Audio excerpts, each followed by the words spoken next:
Hello there my friends, you're listening to Ebird Online and I'm back with another review, and today we're going to be talking as usual about 90 Day Fiancé, and I'm here to update you with the latest from Andrew and Amira.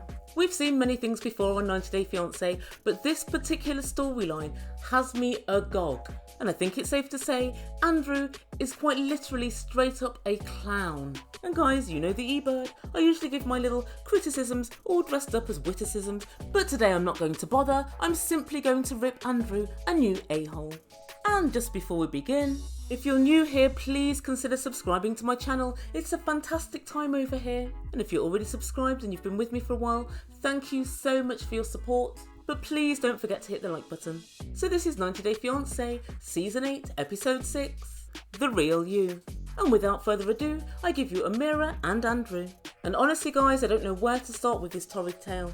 The E-Bird feels such a fool. So last time we saw this couple, Amira was on her way to Mexico from France and Andrew from America. Andrew's mum drove him to the airport and he admitted that he was nervous, but he said, "I passionately believe in what I'm doing." And just a quick recap for anyone who's forgotten, the whole plan that Andrew devised for he and Amira to be together was that because flights from France weren't being admitted to the United States at that point, he planned to have Amira fly to Mexico, quarantine there for 14 days, and then continue on her journey to the United States with Andrew. And as we remember, Andrew boasted, "I'm very, very good at finding things out, at finding loopholes, of putting plans into action to achieve my dreams." And he said he'd been thoroughly researching this plan for months and it was virtually fail-safe. So imagine my surprise when on the way to the airport with his mum, he admitted that he was somewhat nervous. Nervous? What for? According to you, it was going to be so simple.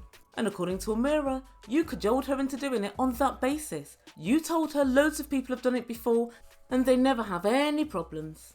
That's what you said. And then Andrew further tells us, "Our love is worth every risk." Right, so there are risks then, Andrew. What a turn up for the books. But is it your love that's worth every risk? Or is it your K1 visa fees that you don't want to lose? Let's think about this carefully. You know good and well you could always apply for the K1 visa again because it wasn't your fault that it wasn't acted on in the first instance. And next time we see this grinning fool, he's just landed in Mexico. He's supposed to meet Amira here. And he tells us his heart is pounding as he's so nervous. Amira's heart's pounding too, but for an entirely different reason. And then Andrew lets us know that as soon as he arrived in Mexico, he got a message from his #1 fan and Amira's father, who duly informed him that Amira had been imprisoned in Mexico City. And Andrew stood in the airport, rubbing his head and saying, "Oh my God, I don't know what's happened. I've got no idea where or who or how or what." Really, Andrew? But you know why, don't you, Andrew? Yes, you do. It's because you're a penny pinching Dusty. So it turns out as soon as Amira got off the plane, she was held by Mexican authorities.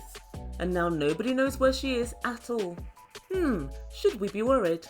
Guys, of course not.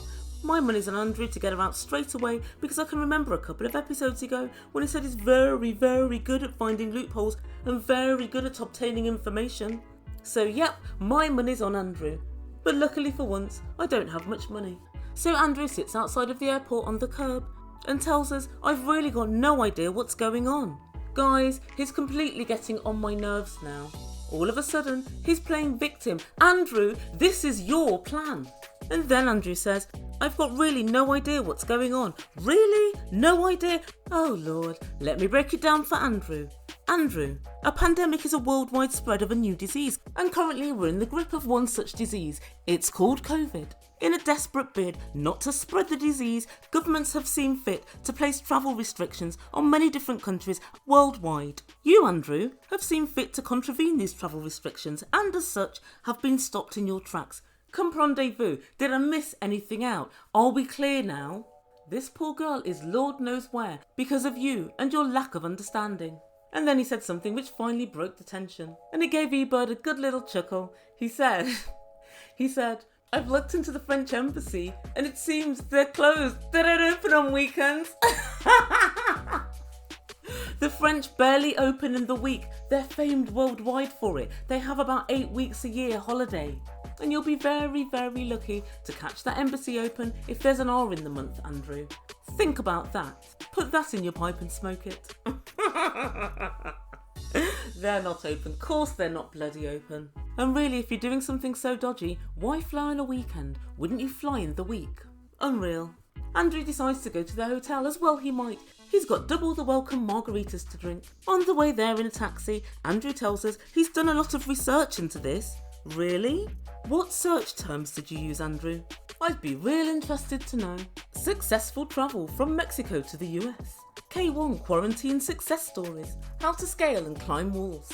Positive stories only, please. Yep, it really depends what you decided to research and what search terms you used, Andrew. One that you should have used, but perhaps didn't, was K1 visa, quarantine, Mexican detention centre hell. Did you search under that, Andrew? Course you bloody didn't.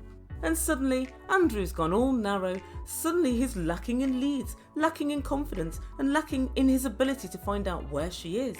And he wonders aloud where she might be. Maybe she's in a detention centre. Maybe she is, but I kind of think they would have just held her at the airport. But I guess she could be in a detention centre. Although maybe Mexican detention centres aren't as packed as other ones, who knows?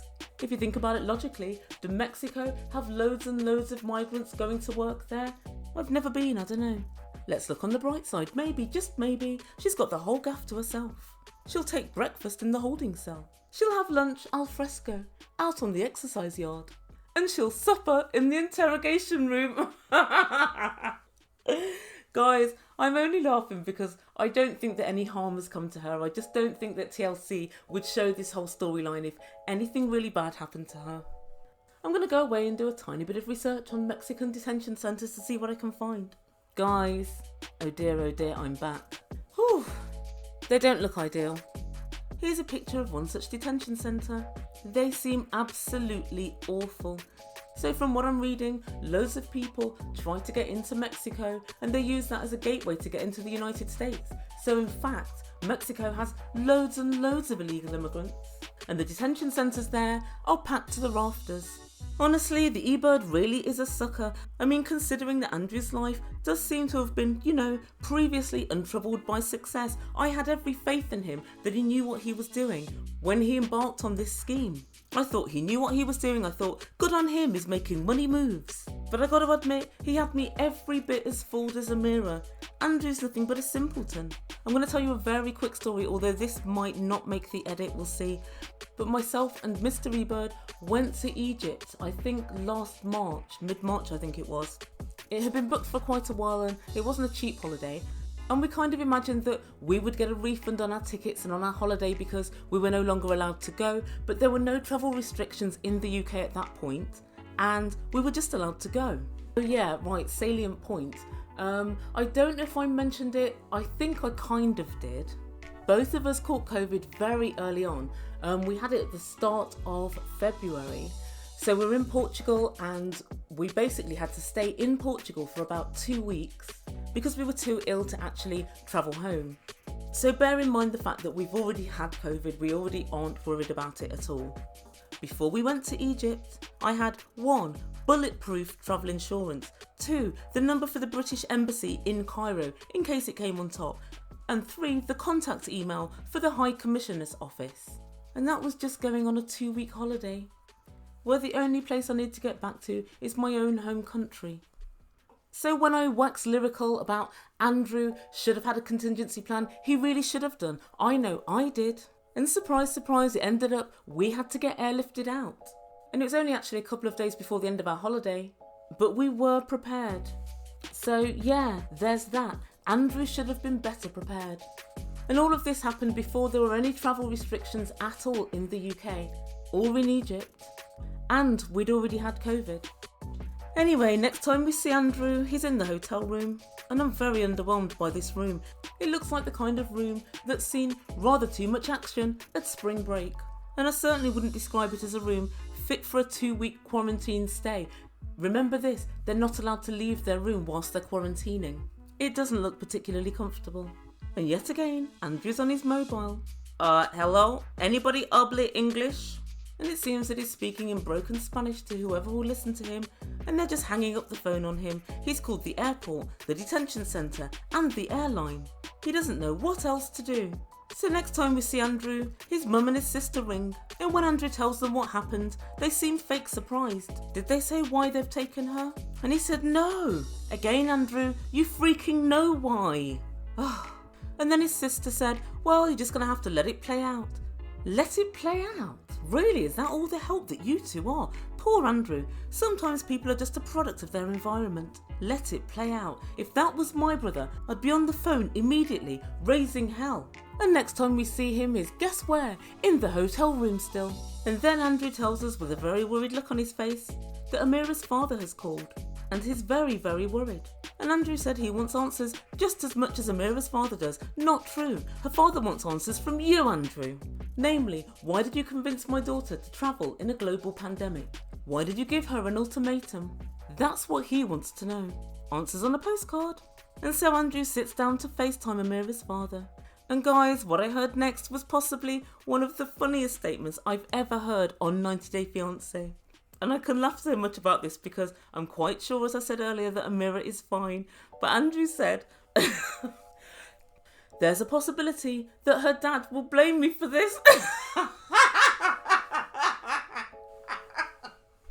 Andrew, of course he will. If not you, then who? He's something else. He really is a possibility. Oh, Lord. And so he FaceTimes him. And he said, hi, sir. I love your shirt. And Andrew was getting crickets from Amira's dad on this. He just said, where are you? Oh, don't mind Andrew. He's just taking a couple of margaritas down at the pool. Hotel's lovely. But Andrew said, I'm at the hotel trying to sort things out. And her dad said, I wasn't sure about this. I had my concerns. And he said, I'm really sorry, sir. I am really sorry. And her dad continued, her phone's dead. I just don't understand what's happened. And again, Andrew said, I can't apologise enough. It seems you can, Andrew. You've done it 6 times in a minute. You're not helping. Get to providing solutions. Or at least, Andrew, just be real with him. Sir, your daughter has shackled herself to a dimwit with blancmange for brains. I have sought to put your firstborn and the heir to your time on planet Earth and your lifeblood in danger's way just so I can save a couple of dollars. Sir, I'm a cheapskate and I'm ashamed of myself because of it. That's what you should have said, Andrew. But Andrew really needs to get to providing solutions. Think loopholes, Andrew. Sorry, guys. Think loopholes. Will I still go to heaven, guys? I won't, will I, after this? I can't believe him, I can't. So, where am I? But poor Amira's dad, he looked as if he was about to cry and he said, I haven't slept since this has happened. And after the call, Andrew wanders back out onto the balcony to ponder his fate. All I can say, Andrew, is I would try and work out if and when the sun ever hits your balcony and get a bit of a tan. If Amira does get released, the only possible way out of this for you is if you're looking like a snack. And so that's where we end the story for this week. So what does the Ebird think to this mess? Well, Andrew's a straight up clown, but I gotta tell you as well, Ebird's a straight up clown as well, because I was sipping his Kool-Aid with a vodka on the side. Sometimes I really don't know what's wrong with me. But I have some sort of a defence, and that is, I don't know you, Andrew. I should have seen through all your bullshit anyway, but I don't actually know you. Andrew, you know yourself. You've known yourself your whole life, so you should have known that you can't pull anything off. You should be more aware than anybody that you're an idiot.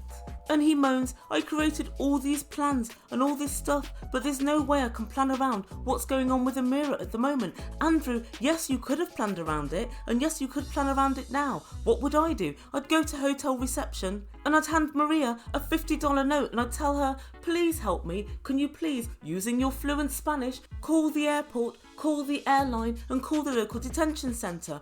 Find this woman. I'd go onto Google Translate and try and learn rudimentary Spanish. So at least when somebody picks up the phone, there's a few words that you can say. He went there without having the number for the French embassy. He went there without having any contingency whatsoever in case all did not go well. And guess what else he did wrong? He's never, ever spoken to her dad. So think about this. You've asked for her hand in marriage, she's coming over to America to live with you, yet you've never had a FaceTime with her dad. Not only is that just rude, but also, again, if there are any problems, you've got the basis of a relationship there already on which to build so you can help to sort the problems out together.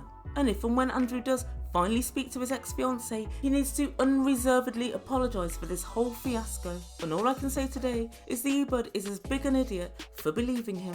So guys, I'd love you to weigh in comments down below. What do you think is going to happen to Amira? Do you think she's still going to be going out with Andrew? Something tells me these two didn't even ever get together, and I think this whole relationship is finito.